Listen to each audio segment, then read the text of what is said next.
जय हिंद सबों को। मैं अभी आपके सामने स्वतंत्रता का अधिकार इस संबंध में एक वीडियो लेकर आया हूं। ये भारतीय संविधान के अनुच्छेद 19 से 22 तक में उल्लेखित है। ये हमारा एक मौलिक अधिकार है। तो हम आज देखेंगे इस वीडियो के माध्यम से कि स्वतंत्रता का अधिकार क्या है और इसके तहत हमें कौन कौन से अधिकार संविधान ने दिए हैं। इससे पहले मैं समानता का अधिकार के ऊपर वीडियो बना चुका हूं और मुझे उम्मीद है कि आप देख भी लिए होंगे। यहाँ अनुच्छेद देखिए मैंने लिख दिया है 19 से 22, है ना, राइट टू लिबर्टी, स्वतंत्रता का अधिकार। इस संबंध में हमको पढ़ाई करना है और ये मौलिक अधिकारों के तहत आता है और ये संविधान में उल्लेखित है और इसका अनुच्छेद है 19 से 22। तो आइए एक एक करके देखते हैं कि भारतीय संविधान में मौलिक अधिकारों का जो प्रावधान किया गया है उसमें स्वतंत्रता का अधिकार को किस तरह से उल्लेखित किया गया है, हमें कौन कौन से अधिकार दिए गए हैं। मैंने एक डायग्राम चार्ट के द्वारा इसको समझाने का प्रयास किया है। यहाँ लिखा है देखिए, राइट टू लिबर्टी, स्वतंत्रता का अधिकार। सबसे पहले है अनुच्छेद 19, इधर है अनुच्छेद 19, फिर है अनुच्छेद 20, फिर है अनुच्छेद 21, फिर अनुच्छेद 21 का ए, फिर इधर आपका अनुच्छेद 22 ये उल्लेखित है। तो एक एक करके हम लोग देखते हैं, इसमें समझने का प्रयास करते हैं कि आखिर क्या है। तो आइए देखते हैं अनुच्छेद 21 क्या क्या है। क्या इसमें दिया हुआ है अनुच्छेद 19। अनुच्छेद 19 के बारे में देखते हैं कि क्या दिया गया है। इसमें अनुच्छेद 19 का ए में लिखता है, बोलने तथा प्रेस की स्वतंत्रता। भारत के सभी नागरिकों को बोलने की आज़ादी दी गई है, साथ ही साथ प्रेस की स्वतंत्रता भी है, यानी कि न्यूज़पेपर को भी बिना रोक टोक के अपने प्रेस को छापने का अधिकार दिया गया है। 19 का बी में लिखा हुआ है, शांतिपूर्ण सभा करने, यानी कि भारत के लोगों को सभा आयोजन का भी अधिकार दिया गया है शांतिपूर्ण तरीके से, और उसमें किसी हथियार का प्रयोग नहीं करना है। तीसरा है 19 का सी में, संघ बनाने की स्वतंत्रता, मतलब हम कोई संगठन बना सकते हैं, संघ बना सकते हैं, पार्टी बना सकते हैं, ये हमारा अपना अधिकार है। 19 का डी में है, देश के अंदर घूमने फिरने, यानी कि आवाजाही की स्वतंत्रता, देश के किसी भी कोने में हम स्वतंत्रता पूर्वक आ जा सकते हैं, कोई रोक टोक नहीं है।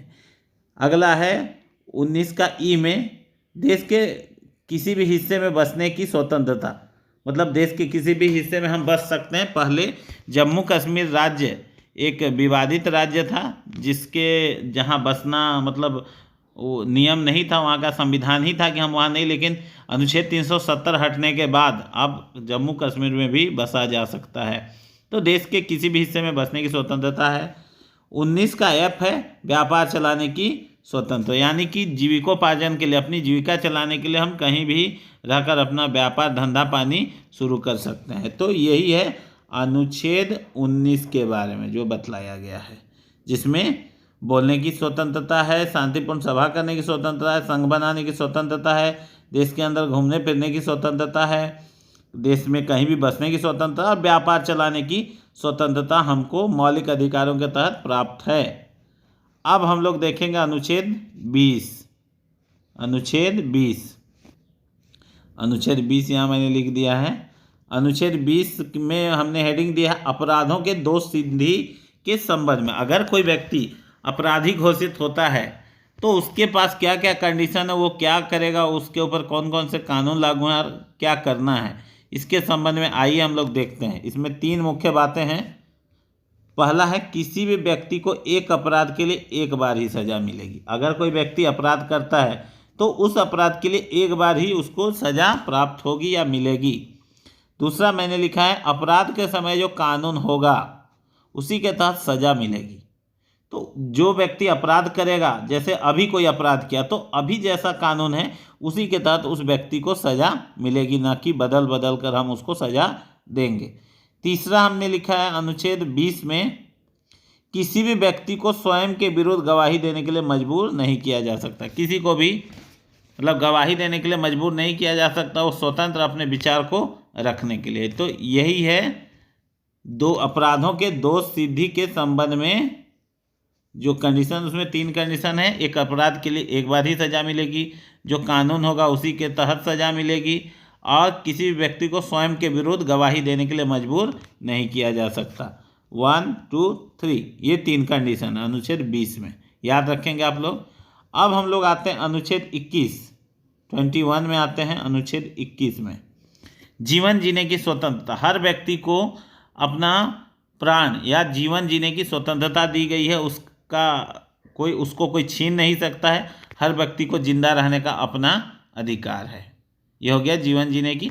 19 का ए में नीचे दिया हुआ, देखिए यहाँ मैंने लिखा अनुच्छेद 19 का ए, जिसमें प्रावधान किया गया है कि 6 से 14 वर्ष के बच्चों को राज्य द्वारा अनिवार्य एवं मुफ्त शिक्षा दिलाया जाएगा। उसमें किसी प्रकार का भेदभाव या किसी प्रकार का ना नुकुर बोलें या मनाही नहीं हो सकती। राज्य या सरकार को यह मतलब सरकार का यह कर्तव्य है कि 6 से 14 वर्ष के बच्चों को निःशुल्क और अनिवार्य शिक्षा देना आवश्यक है।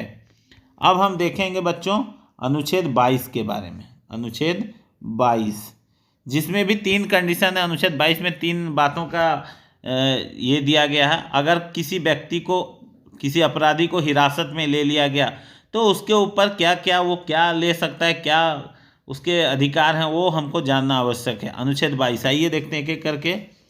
पहला मैंने लिखा है हिरासत में लेने का कारण बतलाना होगा। हिरासत में लेने का कारण बताना होगा। दूसरा मैंने लिखा है 24 घंटे के अंदर जज यानी दंडाधिकारी के सामने प्रस्तुत करना होगा, पेश करना होगा। तीसरा मैंने लिखा अपने पसंदीदा वकील से सलाह लेने का छूट होगा, अधिकार होगा। तो अनुच्छेद 22 यही कहता है कि अगर किसी को जेल भेज दिया, हिरासत में ले लिया गया तो उसका कारण बताना होगा। 24 घंटे के अंदर जज के पास उसको उपस्थित करना होगा। और तीसरा लिखा है अपने पसंदीदा वकील से सलाह लेने की छूट होगा या होगी। तो यही सारा चीज़ है स्वतंत्रता का अधिकार। आप इसको अच्छा से देखिए, समझिए, पढ़िए और याद करने की कोशिश कीजिए। मैंने कोशिश किया अपने तरीके से इसको समझाने की।